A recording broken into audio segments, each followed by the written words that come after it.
వినుకొండ పట్టణంలోని కిట్కో ఇళ్ల సబ్స్టేషన్ ఏర్పాటుకు శంకుస్థాపన చేసిన ప్రభుత్వ చీఫ్ విప్ జీవి ఆంజనేయులు. ఈ సందర్భంగా ఆయన మాట్లాడుతూ, కొత్త సబ్స్టేషన్ అందుబాటులోకి రావడం వల్ల కిట్కో ఇళ్ల విద్యుత్ సౌకర్యం, పరిసర ప్రాంతాల్లో లో వోల్టేజీ సమస్యలు తొలగి నిరంతరం విద్యుత్ సరఫరా జరుగుతుందని తెలిపారు. కిట్కో నివాసితుల ఆరోగ్యంపై ప్రత్యేక శ్రద్ధ వహిస్తూ ఇక్కడే ఒక ఆసుపత్రిని నిర్మించనున్నట్లు వెల్లడించారు.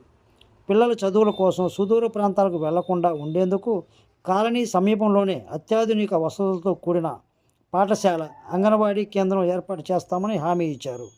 ఈ కార్యక్రమంలో జీడీసీసీ చైర్మన్ మక్కెన మల్లికార్జునరావు, నాయకులు తదితరులు పాల్గొన్నారు. రాష్ట్ర ప్రభుత్వం టిట్కో ఇళ్లని 2014-19 మధ్యలో 2 లక్షల టిట్కో ఇళ్లు తీసుకొచ్చింది ప్రభుత్వం. బ్రహ్మాండంగా ఎన్డీఏ పాలనలో, చంద్రబాబు గారి పాలనలో చక్కగా ఇళ్లు పూర్తి చేసి చాలా ఇళ్ళు ఇచ్చాం. మరికొన్ని ఫేజ్ 1లో మొదలుపెట్టి పూర్తి చేయడం, ప్రజలకు ఇవ్వడం జరిగింది. ఫేజ్ 2లో మొదలైనటువంటి వాటిని వర్క్ జరుగుతున్నప్పుడు 80% పనులు పూర్తయిన సందర్భంగా ఈలోపు ప్రభుత్వం మారింది. ప్రభుత్వం మారిన తర్వాత 30,000 ఇళ్ళు టిట్కో ఇళ్ళు రద్దు చేశారు వైసీపీ పాలనలో.